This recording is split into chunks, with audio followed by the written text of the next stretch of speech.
वैसे भी हो ठीक है कोई सही मसला है। जी Assalamu alaikum and very good evening everyone and welcome to today's webinar on exporting success navigating international markets from Pakistan. I'm Hamza Kazi and I'll be your moderator for today. We are thrilled to have participants joining us. Before we dive into the heart of our discussion, I'd like to introduce our esteemed panelists and speakers. First up, we have Mr. Atif Mukhtar, Manager Business Applications, Agha Steel Industries. And we on the other hand, we have Mr. Usman Ghani, co-founder and CEO, The Working Town. Thank you for both the panelists for joining us here today. Without further ado, let's get started. My first question is directed towards Atif Saab. Atif Saab, in this rapid changing technology era where we are right now, what are the key benefits of exporting goods and services from Pakistan to international market? How do you see this in as a global view? Yeah, thank you for inviting me today. It was really nice to have you over here. My thought by to this question is since we are living in the global market, there are always ups and downs in the market, and you have to follow the trends as we are moving forward. But this doesn't mean that you are stopped or you are not allowed to export your goods or materials or any technology outside your domain. So, keeping in view all the embargoes and all the rules and regulations and all the government's regulations that we are following, we are very much free in Pakistan to export our material out of our country, regardless of what we are making or what we are working as a technology consultant. So my thought on this is there's always ups and downs in market, so we don't have to get bogged down by this uh, downturn of economic conditions because this is happening globally, not just in Pakistan. Every other country is being impacted by this, and there are embargoes all over the world on different locations in different countries. But people find out ways of mitigating their risks and finding new ventures to facilitate market ahead. That's my thought about it. Okay. Thank you, Atif Saab. Usman Saab, now over to you. As Atif Saab has said, the embargoes and the regulatory issues. When we are exporting the business goods and services, especially from Pakistan, what benefits that we see here in Pakistan that can we Pakistan can achieve and the individuals here can achieve, especially? Thank you so much, Hamza. It's me, Usman. Let me just introduce myself. I am having around 20 year of experience in IT and around 15 year of experience in SAP. And since last 1 year, I have set up this company, the Working Town. And now we have set up this company in 3 countries, and we have set up partnership in 4 countries. So we right now have presence in 7 countries.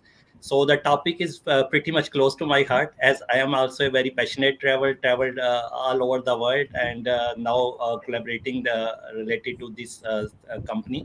We are actually providing SAP services, so I definitely share my point of view with respect to IT services, the domain which I am currently working, and have lot of insights regarding that. So regarding your question, the biggest advantage, Hamza, definitely is, if anyone in Pakistan is earning in dollars and spending in rupees, then definitely no other comparison or no other benefit you can make it over it. So the biggest advantage definitely is that you get the exposure. Once you are working with international clients, you know that what exactly are the market standards. And the one thing where I think we Pakistani lack, and I think we should emphasize more, that is actually the work ethics, the communication skills, and the commitment. Once you are working with the international market and the international clients, then definitely you are going to get lot of advantage with respect to revenue. But to get to that revenue, you need to build your team accordingly. So that's one thing, that you are getting good exposure. You are going to get a lot of revenue, and to get this thing, you need to build your team as per international standard. So those few advantages right now I can share with you. Uh, Continuing with this, your answer, we've got how you since you mentioned that you are in 3 countries and moving forward, inshallah. How do you identify the international markets which are profitable? How do you look into it? How you research it? Well, Hamza, it's all about one thing, that is research, research, and research. So, if you do the market research properly, you need to set up a proper team that who is going to do this type of analysis and research, and then you have to see that what exactly is your services. Like if you are providing ERP services, then definitely you are targeting big countries, and we all know that few countries anybody can easily identify, like we know that USA, China, UK, these three, and Japan, these markets are that we everyone know. But it is also very important to know that what exactly is your USP, what is your unique selling points. Either you are building some product or you are providing services, what exactly is your uniqueness in your services or product. And based on that uniqueness, you then need to identify that okay, which country actually required most, and which country has the most need of these type of services or product.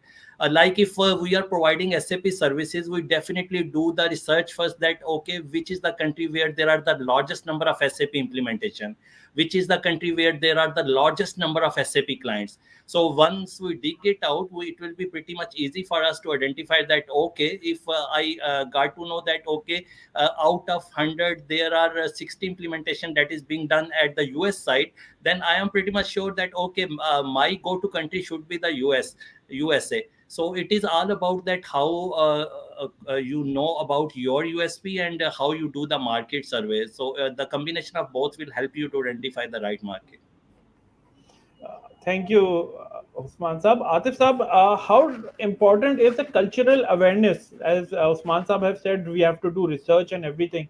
How do you think important is the cultural awareness, especially from for people here and exporting the services or the goods there in any part of the world? Yeah. The difference between our country, Pakistan, growing upwards and the difference between other nations which are going at much faster rate is because they are getting the exposure of that culture. They know what is being demanded from them, what is the actual requirement, what are the market trends on that area, how people are behaving on their products and services that they are providing to them.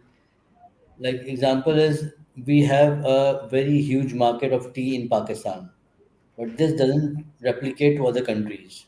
We need to understand what is the cultural norms people are adopting, how they are treating their technological solutions as well as non-technological solutions. Because our forum over here is not just IT specific. Since I've got an IT background as well, but I'm a business graduate also, so I can talk on multiple domains, not just IT.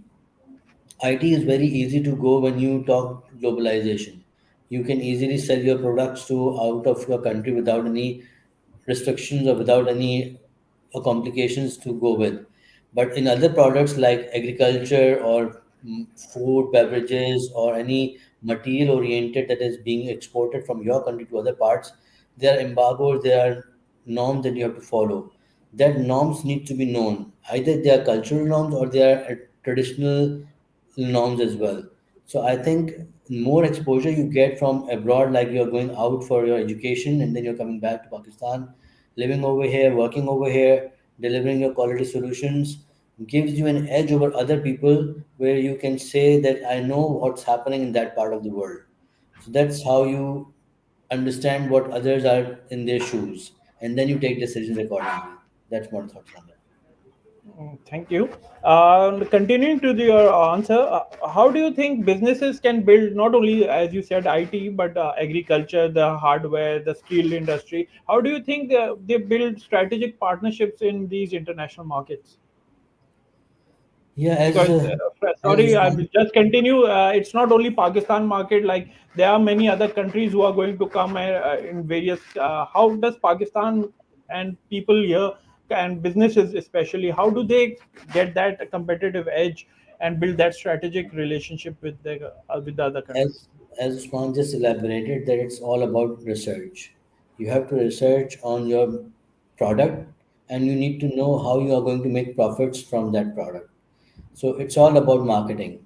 You need to know what you are selling. You need to know which market you are selling to. You need to know what your product is, and then you have to take care of your pricing based on the geographical location. If you have the similar pricing strategy being adopted to all over the countries, this makes you redundant. You have to understand that every country has its own economical background. You need to make sure that you fulfill that need within the economic background that people are facing over there. So like in US, if there's a financial crisis, you cannot sell financial products to them. If in Pakistan you are having economic crisis, you cannot sell imported goods to Pakistani market. That's what you have to understand, and you have to capitalize upon. Thank you, Atif Saab. Osman Saab, coming to you. How can businesses effectively market the products or services in the international market? Well, I think now it's a global village, and everyone know that you can pretty much easily market yourself if you exactly again do the right research. So there are a lot of platform available now. The social media platforms, we know that we have LinkedIn, we have Twitter, we have YouTube, we have Insta, we have TikTok.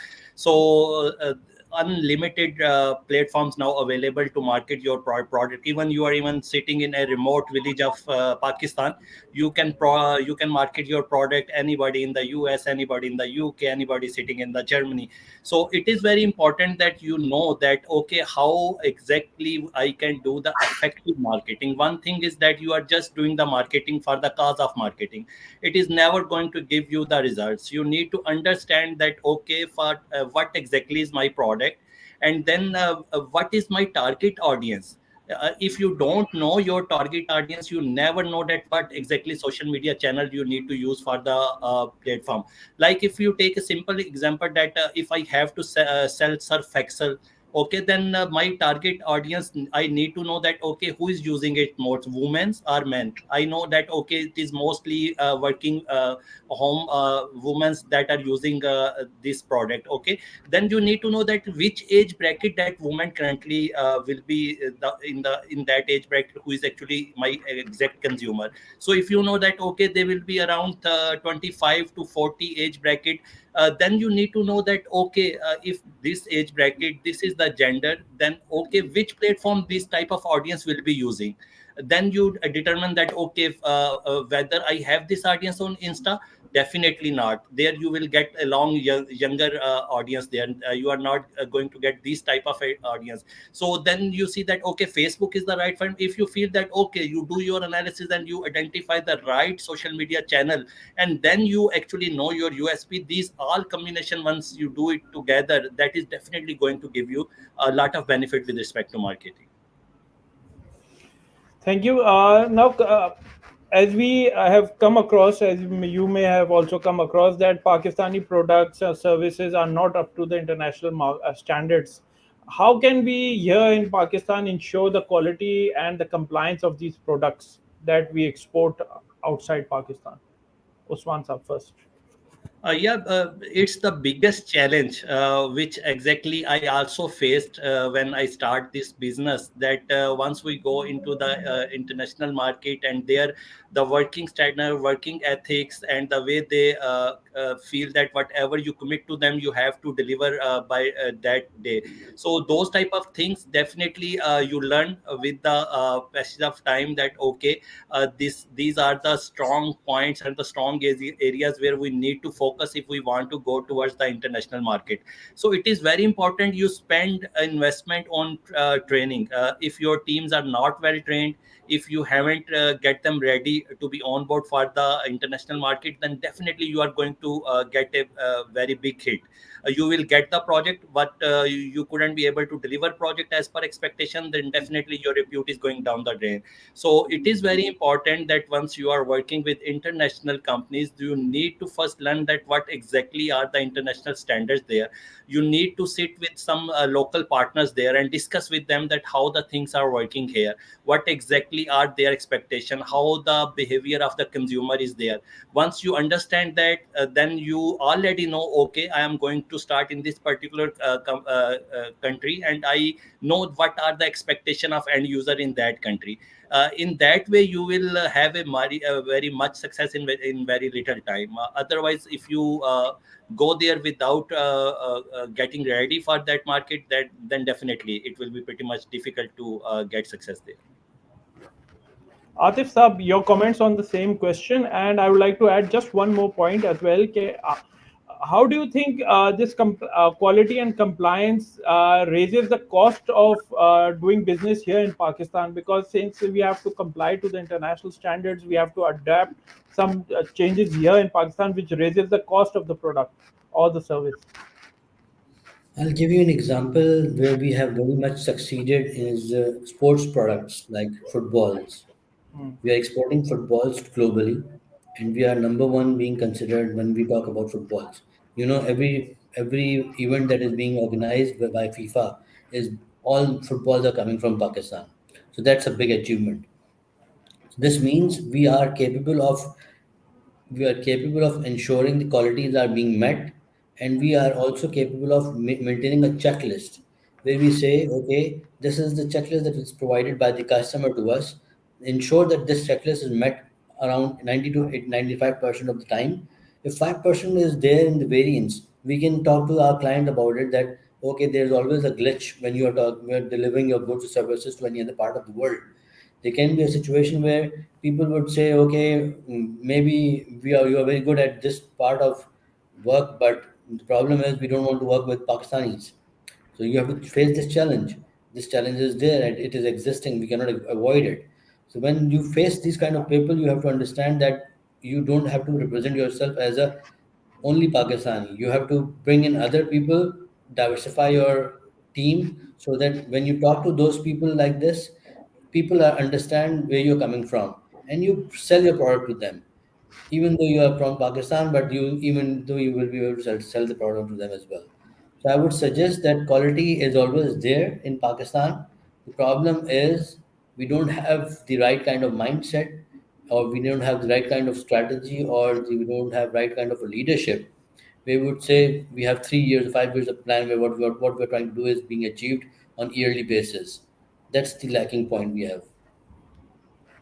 Thank you. Usman Sab, I'd like to come to you on what resources and support would you think people here in Pakistan, especially exporters, would like to have, or such as government programs or any trade associations that can help us? What do you suggest? What resources are available here in Pakistan?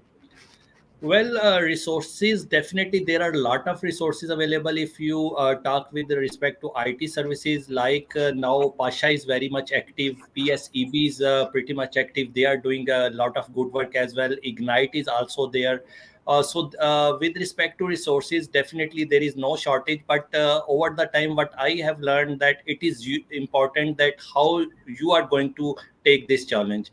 At the end, it is your fight, and you have to get over all the challenges. So my advice is don't look over for the support. Better if you are you know that okay, I want to achieve this, then when there is a will there is a way. You can do it without any support as well.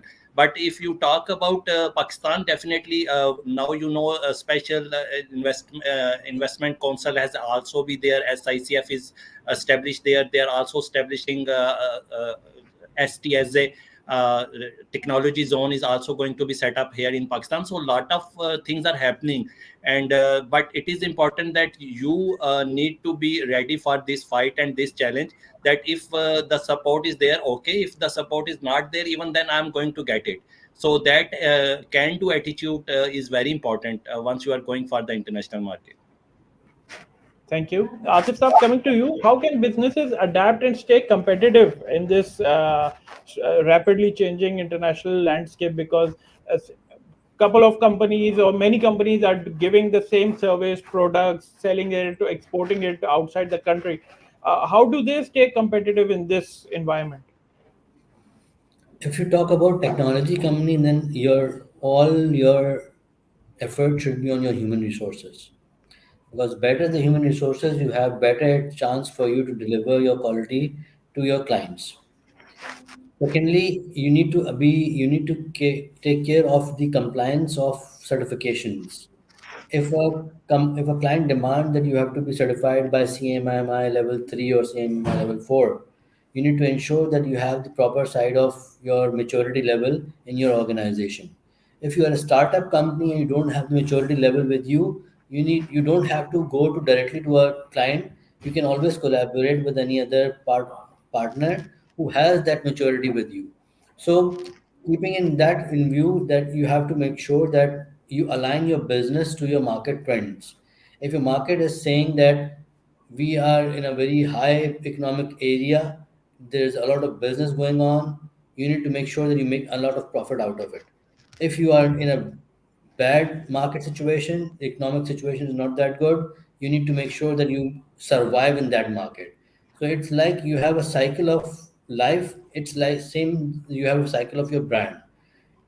Each brand goes to different cycles. It is an introductory stage, it is in a maturity stage, it is a down third stage.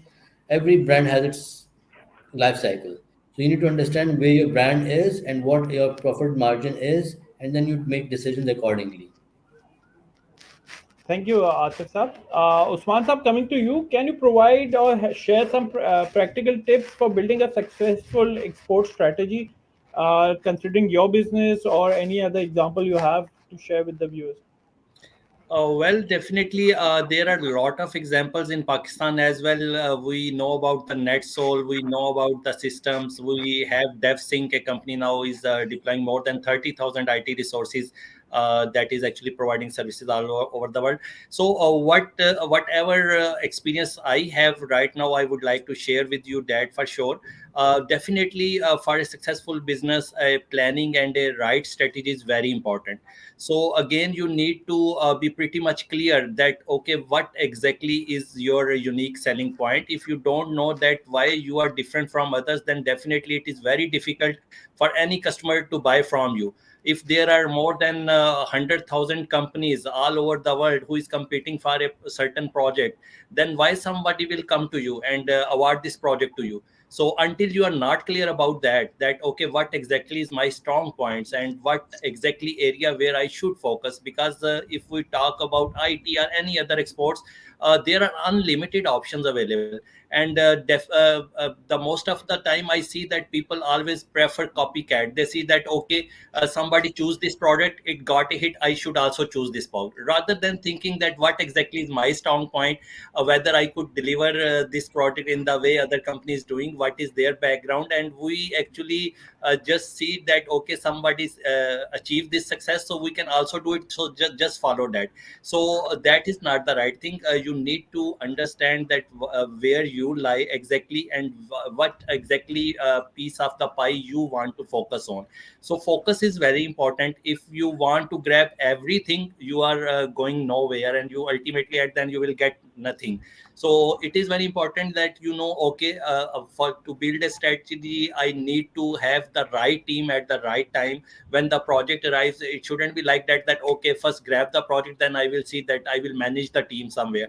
So this type of thing shouldn't work. You need to know that okay, this is the area I am going to focus, and this is the product I am going to export from Pakistan. Then what exactly is the supply chain, what exactly is the team I need to get it done with the quality the international and the international team expect from you. So once you have those strategy, and then you need to know that what exactly is my budget for this product, how you are going to do the costing for marketing, what will be the spend for the marketing as well, what will be the right marketing channel as well, and how if I couldn't be able to get success in one area, what is my plan B. So those all type of things definitely should include in your strategy if you want to plan something. And after doing the hard work in the planning phase, because I always feel that if you plan it in the right way, if you spend more time in planning, your execution will be pretty much fast and easy.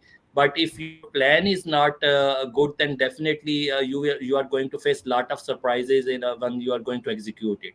So that is very important. The right strategy right from the start should be there. Thank you, Usman Saab. Atif Saab, as Usman Saab said regarding the budgets and everything, that we have to be prepared for everything. But in this volatile market of Pakistan, with the risk of currency fluctuation is always there. How do you see that in exporting the services and products outside Pakistan? Yeah, because we have experienced this when we are talking about steel industry. In steel industry, what happens is we are very much based upon imports. Because we import our raw material, we process it, and then we make our steel, and then we sell it into our market.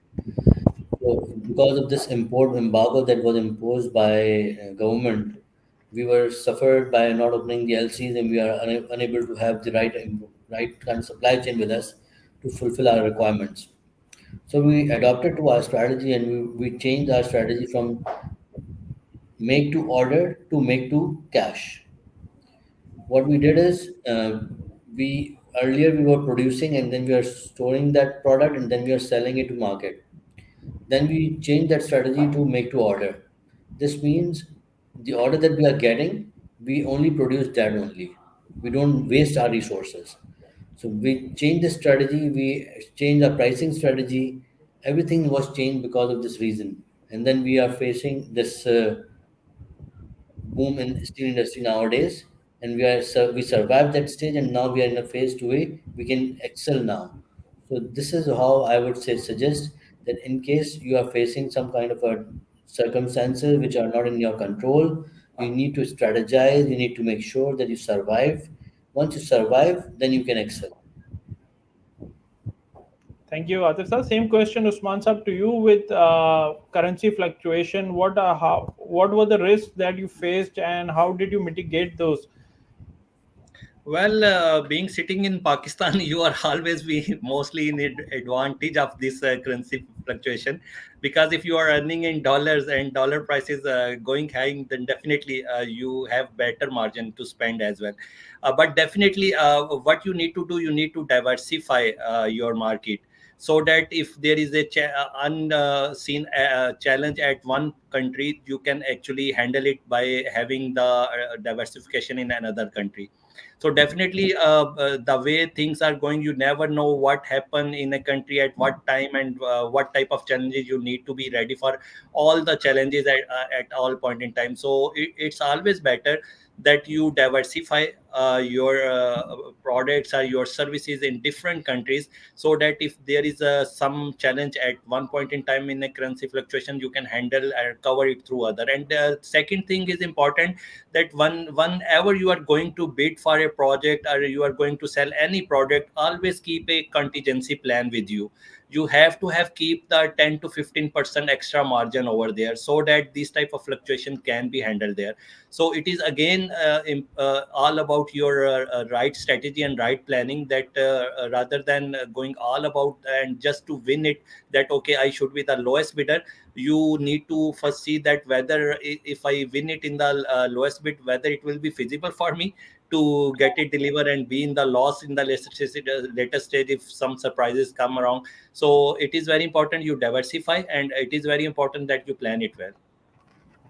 Thank you. As you rightly said, business continuity plan should always be there for your businesses and everything.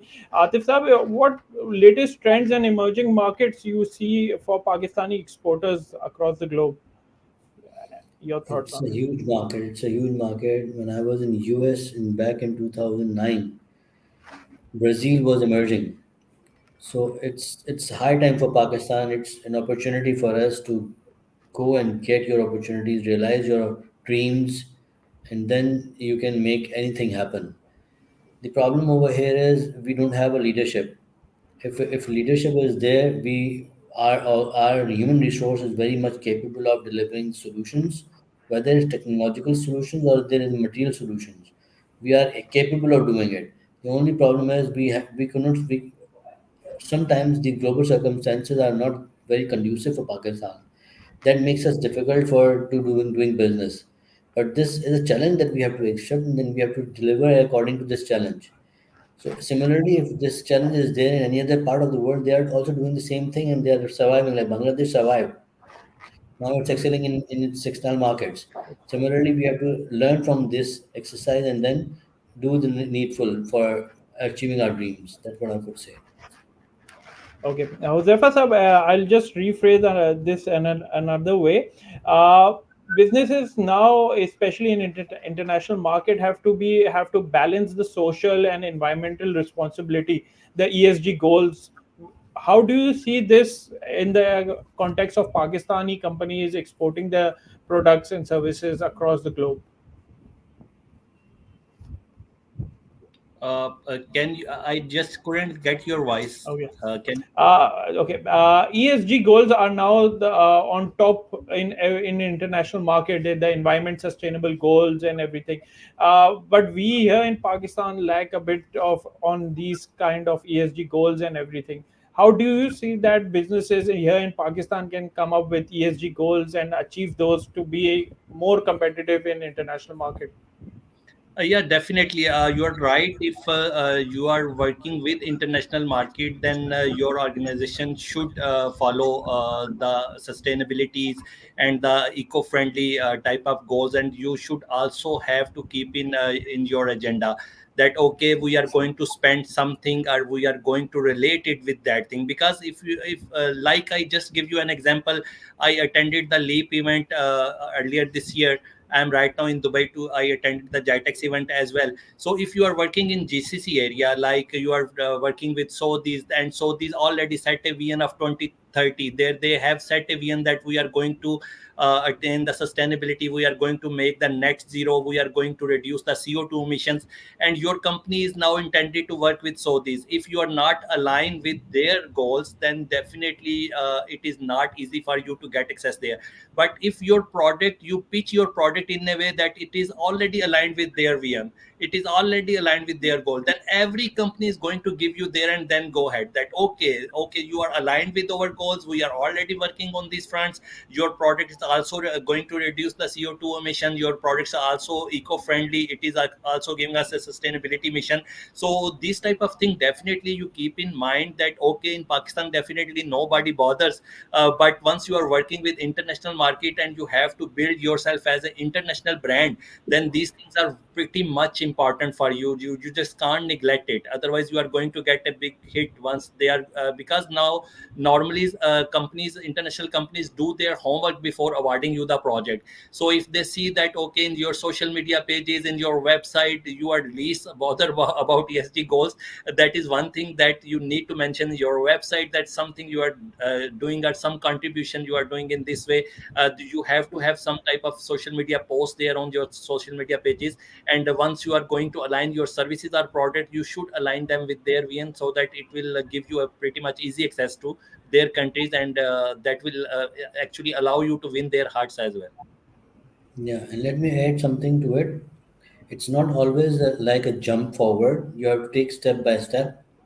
It's not necessary that you comply to all these standards. You start with small steps and then you reach that position where you will say, okay, now I'm ready for such a obligation that needs to be fulfilled. So ESG is part of your domain that you have to look for, but it's not an essential part which replaces your product. Your product is always there. You have to ensure that you follow the compliance required for ESG, and then you will sell that product to a certain market. So this is what I would say. Thank you. Now, let me come take this webinar into another direction. What are the common mistakes or pitfalls that businesses should avoid when entering into international markets? I'll have the floor open to both of you, starting from Usman Saab. If a startup is coming, or if a business is approaching you to that they are looking to expand the business and exporting the services or products, what advice or what are the mistakes that you would highlight them? Okay, don't do this. The definitely once somebody thinking to establish their companies on the international fronts, then there are a lot of excitement and everybody think that okay, now we are going for the international thing. But if you are not ready yet for the international market, I will advise you to not go for it. So it is very important that just for the excitement, and just if anybody all the persons are doing in Pakistan, so I also should do this thing, and I also should uh, Amazon stories in front of you, how it is starting and how exactly it is right now. So we need to understand that if you are not ready yet, you first need to know that what exactly international market works, how it works, what exactly is your product, what exactly is your unique selling point, and whether which exactly international market is currently good for me. So if you haven't done your homework and you just got an opportunity, even saying yes for that opportunity, I will always advise that you need to learn to say no as well. So if you are not prepared yet, it's better to say no right now rather than establishing a bad repute, and again you will be also get demotivated that okay, I just couldn't be able to get succeed, so this is not for me. I will just give you an example like Upwork and Fiverr. You know that freelancer platforms, but 80% of people, once they use this platform, they said that okay, no, this is fraud, nobody get project from this, and we have spent lot of time there. But actually they were not ready to market themselves there. So if you don't have those communication skills, you need to learn that it is very important, and the most important thing is the networking. You need to build relations with those local brands.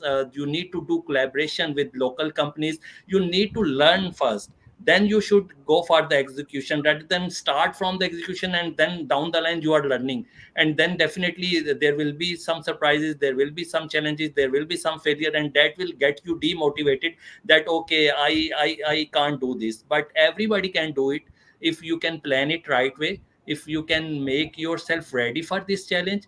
It is not a you can say a rocket science that you can't do. If a country like Philippines is now can generate 30 to 40 billion of market by using just IT services and BPO services, then why we can't do?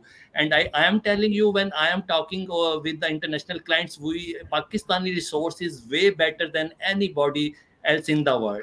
We are technically very sound, we can do lot of magical things which nobody else can do, but we actually fall there where we don't provide the right communication channel to them. We miscommit there, and we don't learn the work ethics. So these three things are very important if you are working with an international company. And I will advise you that first get yourself ready for the challenge, and then definitely sky is the limit. Anybody, anyone can achieve these heights. There is no rocket science in it. Atif Saab, your comments on establishing a business I would say, or the if mistakes. you are ready, if you are ready, you need to make sure that you look into the eyes of your customer and you say you are ready. If you are not ready, you get yourself some time and then you deliver. If you cannot see into the eyes of your customer, this means you don't have confidence in yourself. It's all about you selling your product or services abroad. People are looking just for one simple mistake that you make and then they will just kick you out. This is what Pakistan is facing these days. So you have to ensure that you have the enough confidence in you. You have to ensure that you rely on your product or service as much as you can and you deliver accordingly. So don't worry about too much obligation, too much politicization, too much embargoes or quality that you have to ensure. Don't put yourself down. People will make sure that you will put yourself down, but you don't have to rely on them. You have to rely on yourself because you have to be the breadwinner of your company as well as your family. So you need to make sure that when you see into your customer's eyes, you say what you are saying. We have that in our hand, and we will deliver it to you. Once you get that deal done, you will be in a position where you say, okay, it's piece of art for me. It's not a problem, and you will learn from it. Thank you, Atif Saab. How do we talked about the Amazons? We know about the Amazons. Usman Saab shared the example. We've got AliExpress. We've got this e-commerce boom right now. Everyone wants to go on the website, buy it. How do you see the role of technology and e-commerce, especially in expanding to international markets? Yeah, it's like a supply chain. You have to make sure. E-commerce is basically reducing your supply chain. It gives you the opportunity to deal with your customers while sitting in your office. You don't have to go to that their office. You don't have to talk to them on your meetings. Like right now, we are doing a live webinar. It's very easy for us to communicate with our customers. It's not necessary for us to physically go there and talk to them. Similarly, you reduce your supply chain, you reduce your costs. If you reduce your costs, you make more profits. You make more profits means you have more to do business or diversify your business. So it's all about making use of e-commerce and reducing your supply chain. Usman, sir, your thoughts on it?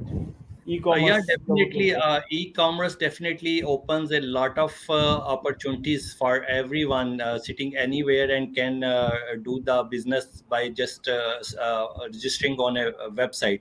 But what I feel that we are actually just copycat the people that okay, if this product is getting selling, okay, I should just also start selling this product. And the challenge basically is that we are not focusing right now on the local market. What I have seen over the period that if you channelize the local market and the local products and try to make an ecosystem for that, in that way, the country will definitely going to get big share of the e-commerce. Right now, what we are doing that okay, China is building some product and we are selling that product in different markets like in USA, UK, Australia, Abu Dhabi. So what exactly is actually China is the major beneficiary of that. And once your product start getting traction, you start getting generating lot of sales, suddenly the Chinese supplier will say you that okay, I don't need to sell it to you, I will sell it now, because you already built the demand for that product. They know that it's pretty much easy to kick you out and then start doing just replicate that store and start selling that product. So we need to understand that until we will not break this dependability on China or on any other country. We need to market our local products. We need to build an ecosystem where we can actually supply our local market to the international front. That is where actually we are utilizing the 100% of e-commerce benefit for Pakistan. Yeah, and I would Uh, add something to it. Like since Pakistan came into being from 1947 onwards, even before that, this part of the world is always known for its Rahdari projects. By Rahdari means we are the supply chain provider to other parts of the world. People come, do business, and then they take this product and go and sell it to their countries. We've been doing that even before Pakistan was established. So we need to capitalize on that opportunity that we have with us. We need to make sure that we have enough highways, we have enough trains, we have enough freight forwarding agencies that's right. that provide that service to their clients. And then we make use of our geopolitical situation or position over here in the global market, and we capitalize on it. It's not about like this, we have to focus on IT, we have to focus on technology. It's all about making sure that when you are in Pakistan, you need to know what your strengths are, what your weaknesses are. IT is one of the areas which is developing right now. I agree to this. But we have to focus on our strengths. Our strength is Rahdari projects. Coming to this Radari projects and everything, how do you see the CPEC coming up, and how much impact it is going to create in exporting the products and services across Pakistan to the global market? Atif sir. CPEC is actually a very good opportunity for Pakistan. It is giving us a new avenue, a new door to open. So, and we don't have to invest in it. This is the another part of which we will benefit from. China is investing in it. All we need to do is make sure that all the projects that are being governed by CPEC are actually delivered. We don't eat out of it. So this is what I would suggest. Secondly, CPEC is not for only Pakistan. It is for China till Europe. So it gives you an opportunity to enter into China. It gives you an opportunity to enter into European market. It links you to that markets. So this is how people like China are thinking about Pakistan, and we have to align ourselves accordingly.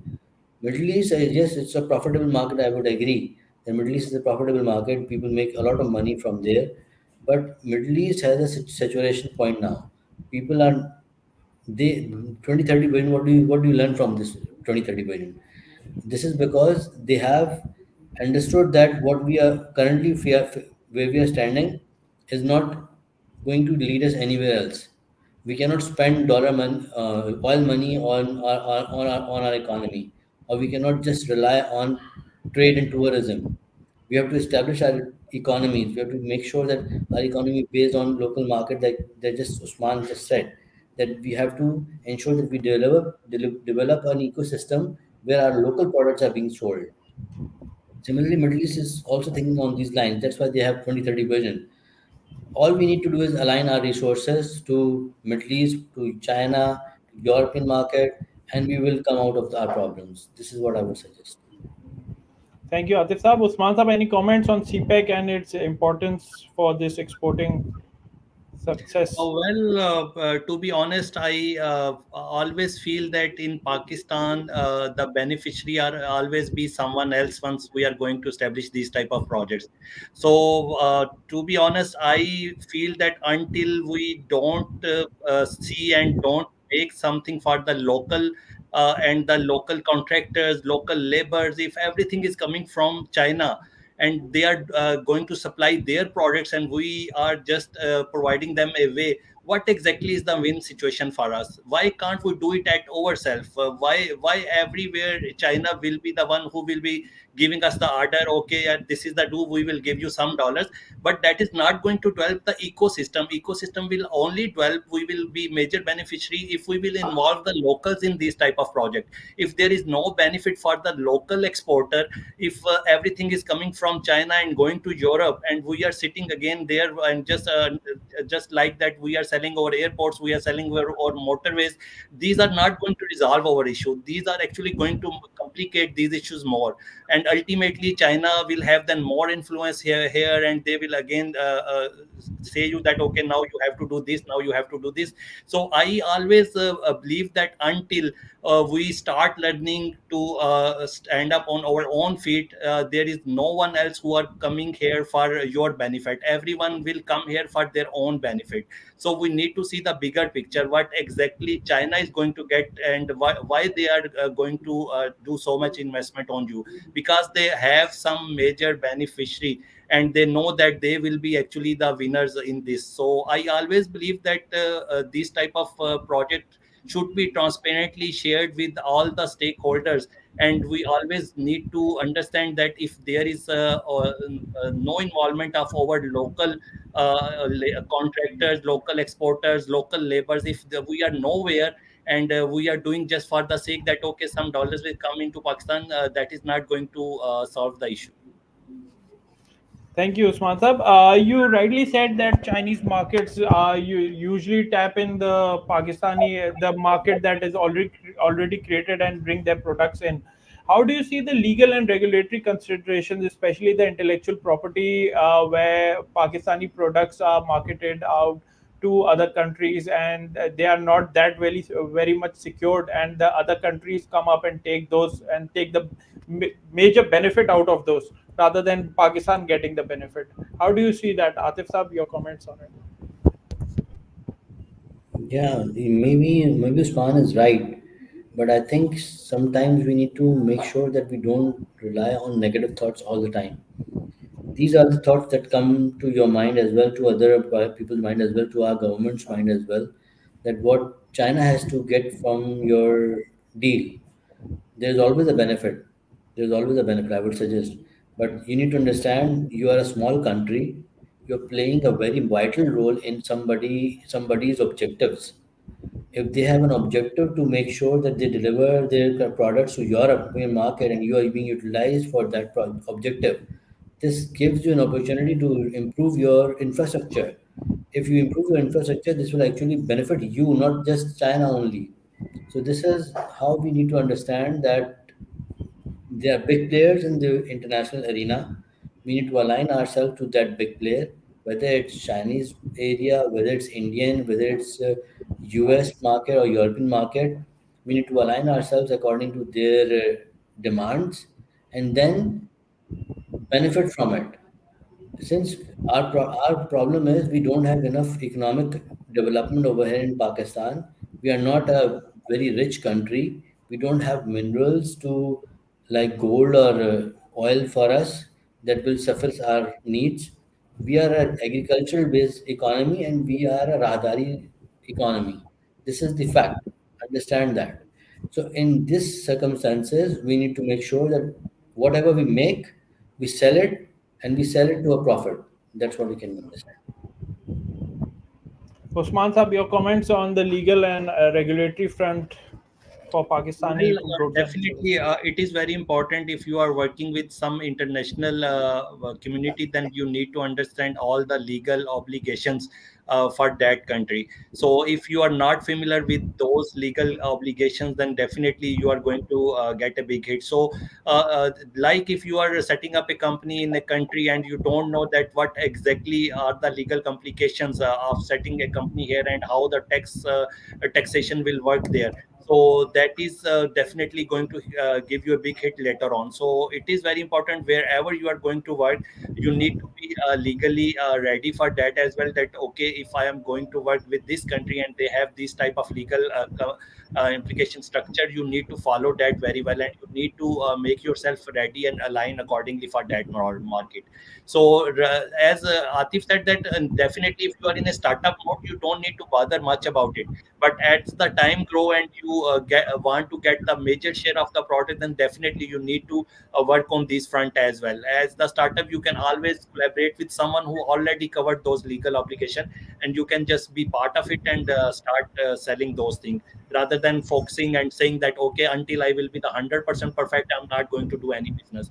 It is not the way. You should start. Let's collaborate with the big companies, and once you mature as a company and you grow, then definitely you can further make sure that your company also cover those all legal obligations. Yeah, the Thank largest you. Yeah. journey, Yep. the largest journey begins with a small step. That's what I could say. Yes. Thank you. Since both of you have an IT background, there's a question there. What percentage of IT companies here in Pakistan are developing and marketing IT related SaaS products?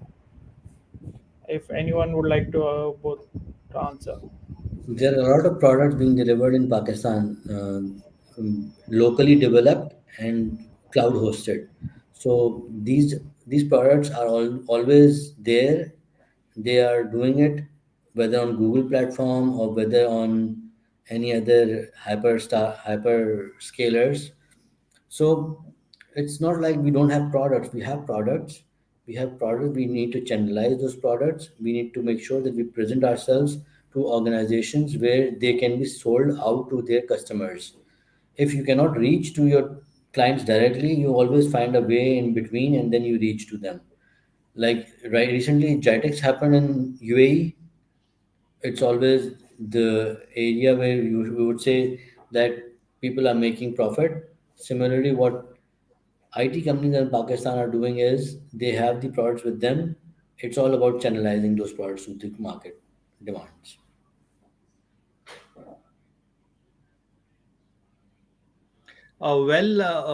Actually, it's the dream of every IT company to build a product ultimately. So, whether any company is providing services at the start, then definitely for any IT company, they know that okay, ultimately their goal is to move towards products.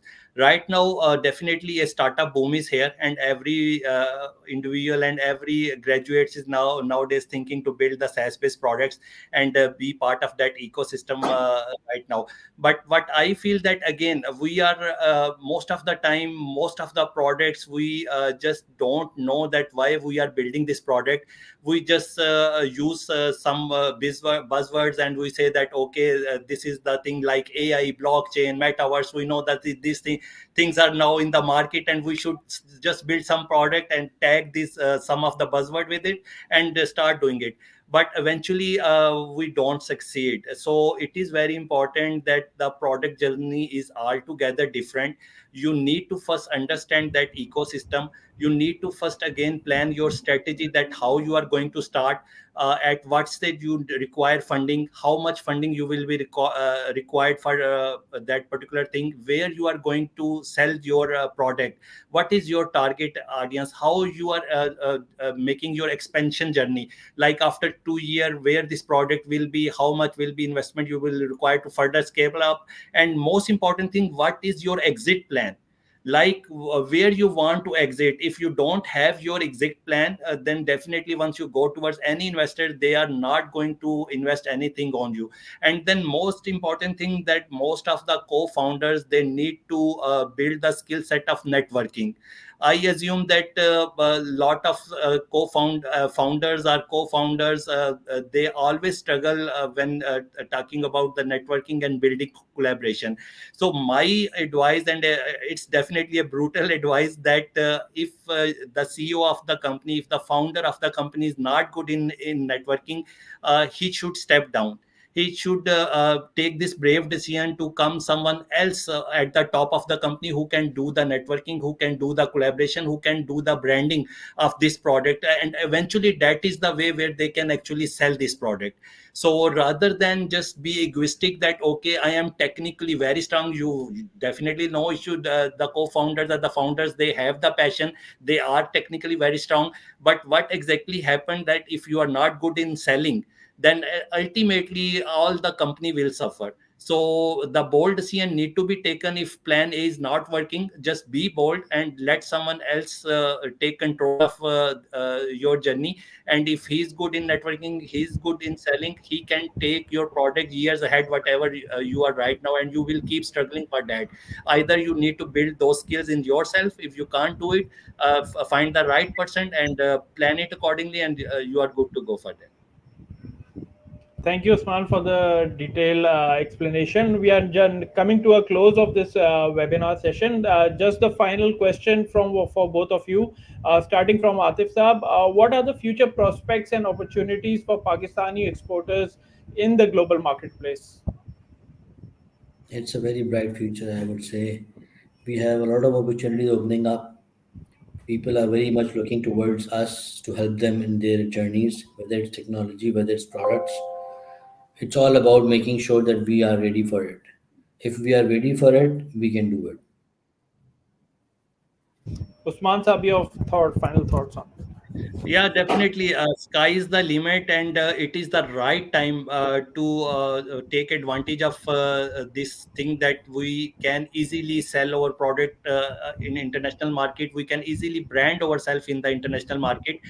So it is very important that okay, you understand that how the things work in the international market, and what exactly you are going to sell, or what exactly services you want to provide to international market. So once you plan it right way, you have a strategy in your mind, you have a plan b there, then definitely you see that if Indian can earn 130 to 150 billion annually, and if Philippine like countries can build earn 30 billion to 40 billion annually, then why can't we are much better than that, and we can do it in a much better way. So anybody can do it if do it in the right way. Thank you, Atif Saab. Thank you, Usman Saab, for joining us for this webinar session. As both to the viewers, as our esteemed panelists in the earlier webinar said, that research, and research is the key word here when you are exporting the services and the products to other countries in the world. Globally, Pakistan needs to come up with all the potential that we have here in Pakistan, and we need to have take that benefit and advantage from the other countries and get here, get the flow of information and flow of financial money coming into Pakistan, and getting Pakistan on its heels, and getting it or up and running, basically, because exports are the basic things that bring in the money for Pakistan. So that is the end of this session. Thank you, Atif Saab. Thank you, Usman Saab, for joining us for this lovely webinar session, interactive as well as knowledgeable for all the viewers. Thank you very Thank much. you. Thank My you. pleasure. Thank Thank you so you. Thank you. much.